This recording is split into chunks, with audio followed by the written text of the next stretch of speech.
I've seen that button and I've just looked at it and gone, oh, okay. One day I'll do that. There's a thing at the top saying meeting is now streaming live on Facebook. I don't know if that means anything. Yes, I can see that. So yeah, I think we are. Yay, it's working. So do you want to, like, you could introduce yourself to the internet and the world? Yeah, sure. So I'm Laurie Owen, and I do improv stuff with Leeds University Union Comedy Society. At the minute, I host a show called Dice and Cosy, where improvisers play Dungeons and Dragons together. It's very good fun. And I also study theatre and performance at the University of Leeds. Hi, Laurie. Hello. Awesome, cool. So I'm going to press my magic button. It's one day I'm going to name it as it's like a pet, you know. But for the moment, I shall call it my random word generator. Mm-hmm. And then we'll just go for 10 minutes or so.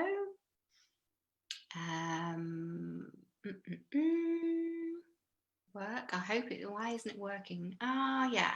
Okay.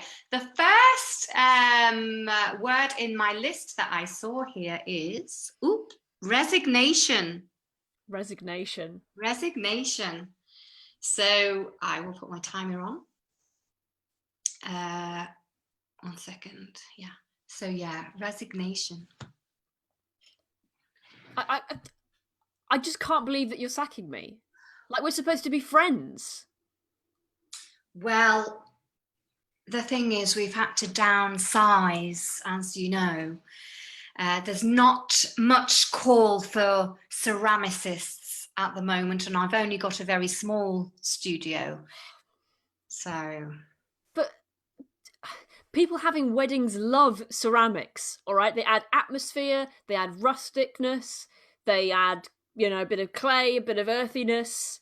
I think what you're doing is very unfair. I hear what you're saying. I do appreciate that. The thing is that the demand for clay ceramics has decreased over recent months, and we're trying to branch out. Really? Yes, we're just trying to branch out, Sam, into other areas. What are you branching out into? All right, what is it then? What's more important than ceramics? Oh no, it's still ceramics. We're just finding other materials, not clay. We're trying to make ceramics from other, like Teflon, for example. I mean, that's not ceramics then. That's Teflon. That's just you can just go to Sainsbury's and buy a plastic mixing bowl. This is insulting. Oh my gosh, Sam, that's a wonderful idea. I hadn't even don't do it. Well, I'm trying to make you understand that you're not only giving up an artisanal product that I think customers would enjoy, but you're giving up me. We started this business out of university. Yes, we did. I hear what you're saying. I'm just literally trying to diversify, Sam, and you've got to just get with us. I mean, if you can throw some ideas at me about new products and perhaps suggest an idea of who we let go instead of you, then I'd be willing to listen. Let Tim go. Oh. Just let Tim go. He's crap.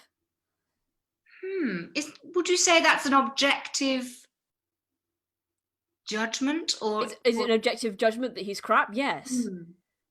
The last time that we got him to do a consultation with a bride and groom, both the bride and the groom came out of the room crying. All right, that's not. I mean, we have to save that for the big day, not for the consultation. That is true. He was a little bit insulting to those. Yes. And I know you only hired him because you're attracted to him. Well, he is quite cute, yes.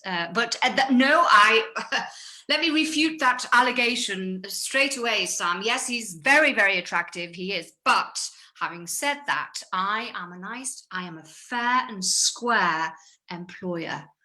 I hear what you're saying. I hear what you're saying about Tim. Yes, let me just file that here. perhaps we could think about other products then, that perhaps you've got some new ideas. Other products besides weddings? With me, besides. Hang on. I am not going to do free business coaching for you. All right, if you're back to sack me, okay, that's not equivalent exchange. Yes, I hear what you're saying. I think you don't want to admit that you need me. Well, unless you can come up with some interesting ceramic ideas, I don't need you, Sam. That's why I'm letting you go, potentially. Okay, I can do that. Baby showers. You make a big custom ceramic bowl and you put the baby in it, and you can custom fit it so that it fits the exact baby. Right, done. All right, hire me back. Come on, please hire me back, please. That's amazing.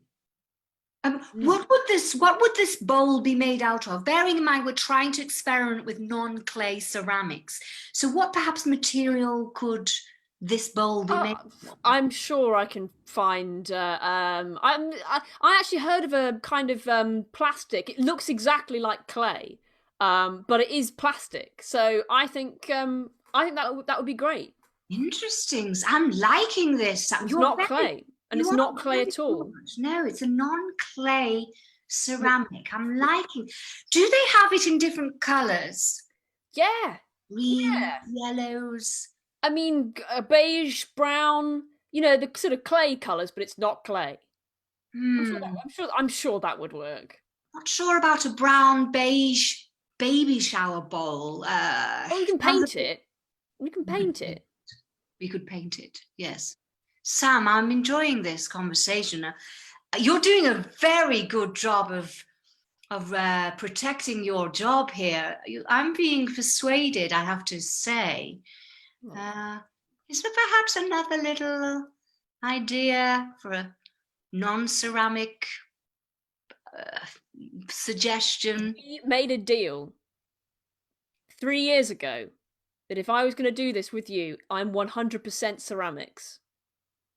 Oh, well, that is the problem. I mean, we're looking into non-clay ceramics. So... I'm a clay man. I'm like Morph. I'm a clay man. That's what I do. That's all I know. That's all I understand. I was interested in this baby shower idea. We were starting to get on the same page of diversification. Is there anything else, perhaps? I mean, we live in quite a rural area. I'm trying to figure out how we could service the farmers nearby. Is there anything we might need? Kate, please just hire me back. All right, my wife is not gonna stay with me if I can't hold this job down. All right, she told me it was a terrible idea when I first got this job, and if I lose this job now, she's gonna be all right, and it's gonna ruin my marriage. All right, do you understand? You understand why I'm being so crazy about this? I do now. Yes, so sorry. I hear what you're saying. I didn't understand the gravity of the situation, Sam, until you said that. Yeah, it's fine. How are you?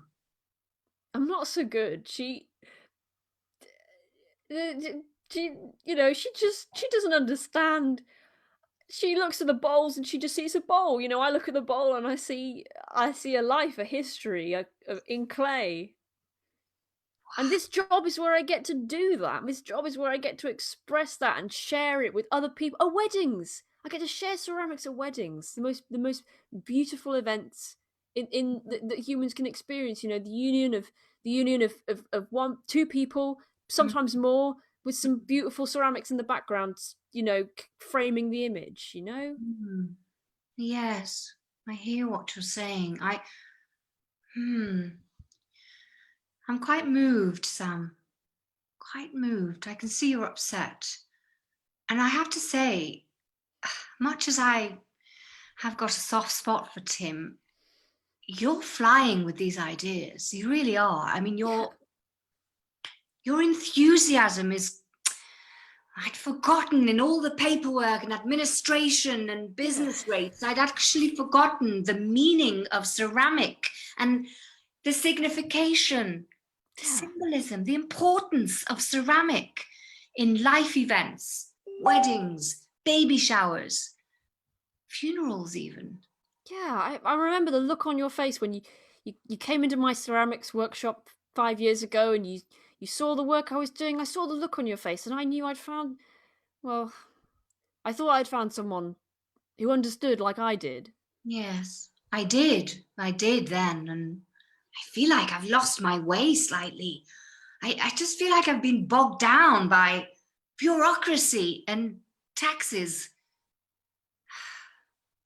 You know, I think I'd like to start again, Sam. Really just get back to basics. Clay, beautiful. Why do I need to diversify? We don't need to diversify into plastic. No. We could just make our ceramics even more beautiful. I mean, you're the artist. I was lying about the plastic thing earlier on. It was just going to be clay that I would pretend was plastic because I was desperate. I'd forgotten your sense of humor. Oh, I'm actually quite moved. I think, yes, it's about time I found my soul again, don't you think? Yeah. I feel like I lost my soul somewhere in being a business manager and owner and VAT and whatnot. Feel like I kind of lost my creative soul. I've seen it grind away at you over the years. I do a lot of the artistic stuff, and for a long time you've done a lot of the admin stuff and the organizing and the booking meetings and it's actually very wearing. It really is. I mean, nobody likes a spreadsheet, do they? Not when you're an artist, when you're a creative. Nobody likes a spreadsheet. No. I've made a decision. I'm going to get rid of Tim. I mean, actually, it makes it easier for me to date him if he's not an employee. So, I mean, it's actually doing me a favor. Get rid of him. Okay, yeah, that works. Yeah. Sure. I rehire you and reinvigorate my soul, our soul. We can be two beautiful our souls together. Yes. Excuse the pun. I'm sorry, but it's there. I get what you're saying. Thank you, Sam. I have to say, I'm so glad that I annoyed you to the extent that you begged me for your job back and made me see sense. I've been an idiot, an absolute idiot. I was just about to let go my best asset. That's you. And your best friend, too, perhaps? When it comes down to it, that's probably the most important thing at the end of the day, isn't it? Yeah. See! Yay! Yay! That was a lot of fun. I'm so glad I stopped being such a cow. That's what we like to see. Character development. Yeah. I was like, oh God, I've got myself into this corner where I'm being such a horrible boss. And then it was like, yay, find the curve. Nice. Yeah. That was so fun. I really loved it when you said, well, I just made that plastic thing up. It was great. It was great. I really like the way I was just trying to be as difficult as possible. Like everything that you were saying, I was like, no. That was a lot of fun to work with because I was just coming up with stupider and stupider reasons for you to keep me on. Yeah.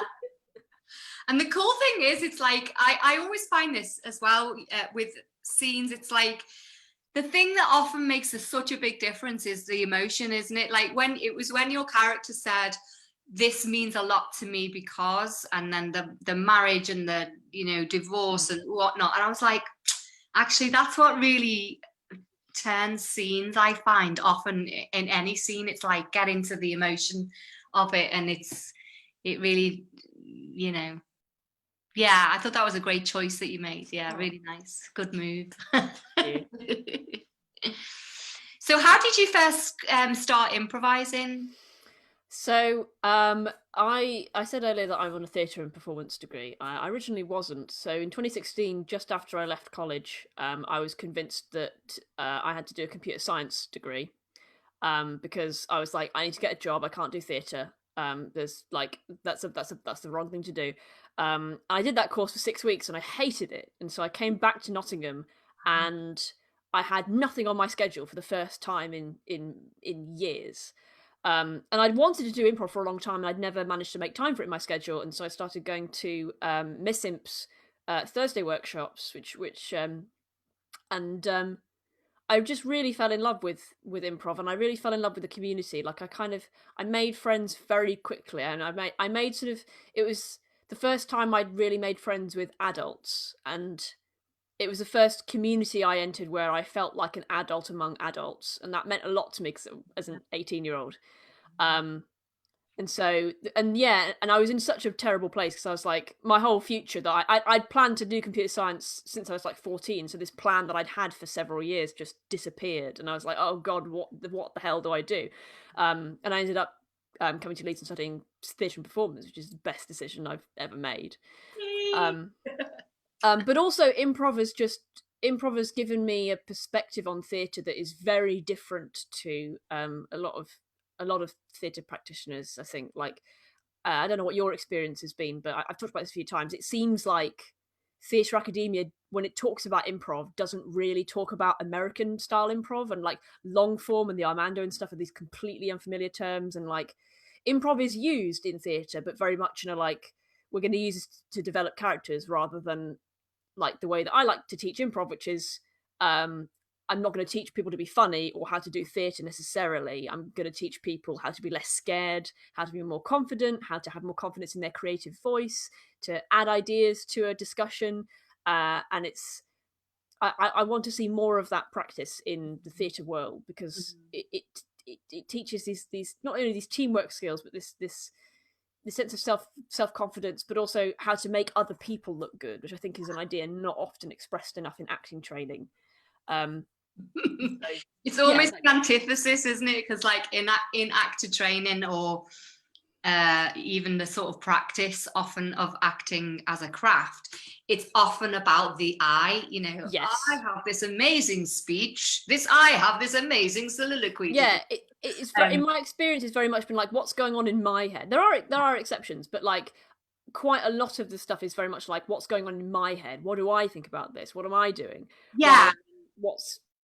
What are the other How people do I make my scene partner look good? Doesn't actually often enter into the thought process. It's like, I mean, it might be there, but it's not often discussed. It's more like, yeah, like you say, that my character's journey, my character's objectives, my character's intentions, all of that kind of stuff, which is really perfectly cool and fine, but it is a distinctly different type of art form to improv is its own art form, I think, and I don't think that's as appreciated in sort of theatre academia, theatre studies, theatre training. I don't think it's like you say, improv is used for devising and developing character, or developing a show, which is awesome, but it's like, it's a process to get a product, whereas improv, as we also understand it, is also a product. It's also an art form. And I think there's an odd separation between acting and actors and improv. There's like I see improv as acting, whereas many actors probably don't see improv as a thing. And I think a lot of improvisers that I've met don't see it as acting. Right. So I've met lots of improvisers who would never want to do a scripted show. They would never ever want to learn lines. They don't want to be in like a Chekhov or a Roy Williams play or whatever. Like it's a totally different frame of mind. And I've actually hardly met any actors in improv. I know that there are a lot of actors in improv, but like, just in my experience, I've just hardly ever encountered them. And then when I talk to theatre actors about improv, they're like, "Oh, I could never do it." Yeah. Never do it. And that's why I get really confused, because there is this separateness, whereas I think I see it as I see the crossover because I am both. You know, my whole same. life I was an actor for my whole life. I am an actor my whole life, and I just happen to have specialised in improv over the last sort of 10 years or so. But for me, that's so in my mind, it's like we're like this, you know, we're completely integrated, whereas I can see the separation. Improvisers who wouldn't want to be an actor and aren't interested in performing plays, etc. And then the other side, actors who are like, improv is a device for us to discover my character, and I'm scared of improv, you know. So there's this really odd, I still haven't been able to square that circle. I just don't know how to square it, but I would love more actors to do improv, and I'd love more improvisers to act more characters. You know what I mean? I feel exactly the same way, and I try and encourage both groups to kind of stand in the same area sometimes. Same space. Yeah. Maybe that's our new goal, Laurie, is to just try and get like, you know, just try and like bust open those divisions a bit more. Yeah. Yeah, it'd be really great. So tell us about your D&D. Dragons. So I'm hosting and producing a show at the minute for Leeds University Union Comedy Society called Dice and Cosy, which is a live streamed Dungeons and Dragons show that goes out live on YouTube every 2 weeks. The next show is 10th of October, 7 p.m. We're going to be playing a science fiction themed game with 3 improvisers. And we have a recording of one of the shows, which is on YouTube. Go and check it out. We played a game called Honey Heist, and we did a story about 3 criminal bears trying to steal a very expensive pot of honey from an eccentric billionaire, and there's a kind of dark secret going on in the background as well. That was a lot of fun.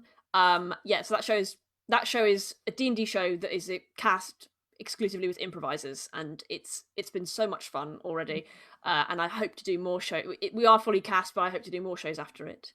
So where do people find it? Because you're called Dice and Cosy. So if you search for LUU Comedy Society on Facebook, you go to our Facebook page and you click on events. That's where I post updates about Dice and Cosy, because I'm doing it because it's for LUU Comedy Society. I have a Facebook page. If you're an improviser, it'd be cool if you could add me as a friend. I post stuff on there about things that I'm getting up to. I'm doing a few of these 10 minutes with shows. I did one with John Newen the other day, and I'm doing a few more in the future. Yay! That sounds great. So LUU is Leeds something. Leeds University Union. Got Comedy it. Society. Yeah. Leeds University Union. That's it. Okay. They sound so exciting, those D&D things. Great characters and stories, and that's so cool. Who else is in your cast? So it's a different cast every week, so I can't tell you who's in it every single show because I have a spreadsheet for that. But like spreadsheets. But last week we had my friend Alice, who's part of LUU Comedy Society, and my friend Noel, who runs the Leeds Improv Jam, and a pal of ours, Adrian Walker, who does D&D and improv stuff as well, and also is a part of the Improv After Party. And then the cast we have next week, we have Guy Beresford and John Morris, who are both Nottingham improvisers. John Morris has just been elected as part of MissImp's new exec, and my friend Leo, who is another improviser from Leeds Comedy Society. Yes. Wow. I love it. It's funny, isn't it? Because we're only over the Pennines from each other, but it's like Liverpool, Leeds, Nottingham. I'm like, there needs to be more crossover, doesn't there? Yeah.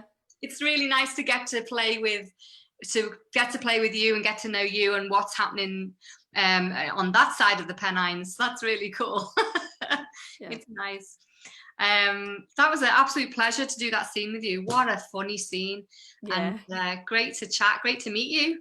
Yeah, lovely to meet you as well. Yay! And I'm going to stop the live feed now and so we can say goodbye to the world. Bye bye. Thank you everyone for watching. Ciao world. Ciao, ciao, ciao, ciao, ciao.